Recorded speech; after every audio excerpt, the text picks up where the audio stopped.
Olá, olá, o meu nome é Tiago Branco, e o professor Tom Arabis pediu-me para eu partilhar convosco um pouquinho acerca da minha perspectiva de estilo de vida ministerial. Uh, o professor deu-me algumas orientações de estrutura, de questões a que eu poderia responder, e tentando responder um pouquinho ao pedido, eu vou então começar por partilhar um pouco do meu percurso.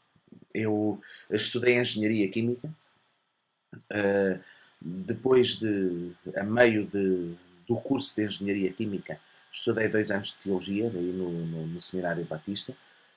Depois voltei a terminar a minha licenciatura em Engenharia e comecei a fazer investigação no Instituto Superior Técnico. Fui lá investigador, fiz lá o doutoramento, estive lá a fazer investigação durante 8 anos.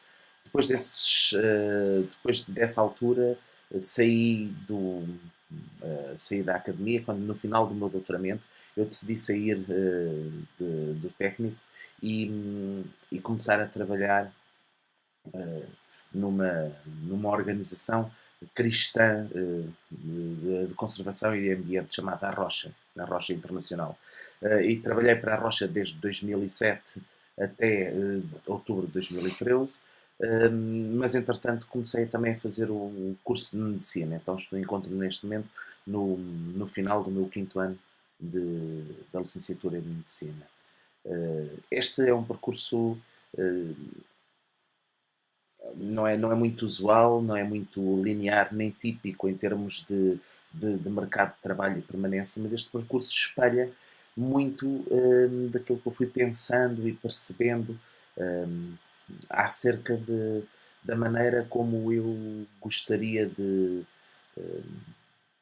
da responsabilidade que eu tinha na maneira como vivia a minha vida. Um, eu comecei por perceber, um, partilhei, na minha juventude, no final da minha adolescência e juventude, eu tive a oportunidade de, de participar nos acampamentos da Ajuda Cristã à Juventude, que eram acampamentos com crianças de bairros de lata da região de Lisboa. Nessa altura, eu e todos os jovens que estávamos lá, nós fomos confrontados com realidades de crianças que tinham vidas mesmo, mesmo, mesmo duras e sofridas. Crianças de 9 anos que ficavam a tomar conta dos irmãos mais novos, de 3 e 4 anos, ficavam o dia todo sozinhos, a tomar conta dos irmãos. Crianças que viviam no meio de muita criminalidade, delinquência, de famílias onde dominava o abuso, a violência, o alcoolismo, toxicodependência, muitas vezes prostituição, e eram vidas, as hipóteses que aquelas crianças tinham eram mesmo diferentes daquelas que nós todos percebíamos que tínhamos tido e que continuávamos a ter. E esses acampamentos foram muito importantes para mim, porque eu percebi que não fazia sentido viver neste mundo. E eu comecei a ir aos acampamentos com 16 e fiz os acampamentos até ter aí 25 ou 26. Mas percebi mesmo que não fazia sentido viver neste mundo, como se aquela realidade não existisse. Não fazia sentido viver neste mundo a querer acumular prazeres e a querer acumular conforto e a querer acumular bem-estar só para mim. O mundo em que eu vivia não me permitia ter esse olhar sobre a vida. Aqueles encontros com aquelas crianças foram determinantes. Foi uma coisa que Deus usou para mudar radicalmente a maneira como eu olhava para o resto da minha vida. E isso foi o que fez com que eu inicialmente começasse a pensar qual era o sentido da nossa vida, qual era o sentido da, da nossa existência. E houve uma passagem que vocês conhecem bem, Mateus 19, em que perguntam a Jesus qual é o mandamento mais importante de todos. É uma pergunta mesmo direta, é ao qual Jesus responde com, também de uma forma muito direta. Ele não diz que são todos os mandamentos importantes ou não é possível fazer essa pergunta. Nem, ele diz o mandamento mais importante de todos é amar a Deus, toda a alma, coração e entendimento e amar ao próximo como a nós mesmos. Isto significa que se nós tivermos que esquecer tudo acerca do cristianismo, resta isso. E é isso que nós temos que fazer. Então, com a nossa vida, com o nosso tempo acordados, com as nossas energias, nós podemos dedicá-los a aprender a amar, a entregarmos, a amar a Deus e amar ao próximo, ou podemos estar a construir outras coisas. E eu percebi que do nosso tempo acordado e das nossas energias nesta vida, 90 a 95% dessas energias e desse tempo vão ser gastos com a nossa família e amigos, vão ser gastos sobretudo pela nossa profissão. Percebi que o que nós fazemos com a parte nobre do nosso dia, 8 horas por dia, às vezes mais, a parte em que estamos acordados, a parte em que trabalhamos a sério, a parte em que construímos. Se a nossa profissão não nos faz ser quem somos, então não faz sentido tentarmos ser quem somos ou tentarmos ser quem queremos ser no tempo livre, no tempo que resta. Eu percebi que eu tinha que trabalhar em algo em que acreditasse verdadeiramente. E ao pensar nisto, eu percebi que se a vontade de Deus, o maior mandamento para nós, é que aprendamos a amá-lo, a Ele diretamente, e a amar as outras pessoas, então o efeito da queda é a incapacidade de amar. Se esse é o maior desejo de Deus, que nós aprendamos a amá-lo e amar aos outros, então a missão número 1 do diabo é afastar-nos e ocupar-nos de maneira a que não experimentemos isso na nossa vida.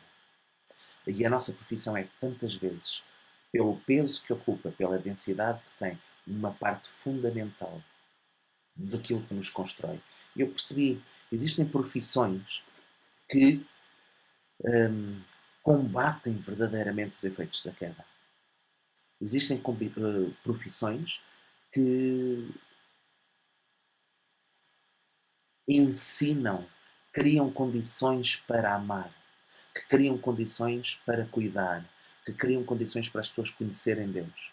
E existem profissões que, ao contrário disso, criam condições para as pessoas viverem ensimismadas, criam condições para as pessoas perseguirem lucros, para perseguirem prazer, para perseguirem todos os objetivos que as afastem de caminhar a aprender a amar a Deus e a amar ao próximo. As nossas profissões não são nulas, não existe neutralidade moral. Tudo o que nós fazemos, ou joga num campo, ou joga noutro.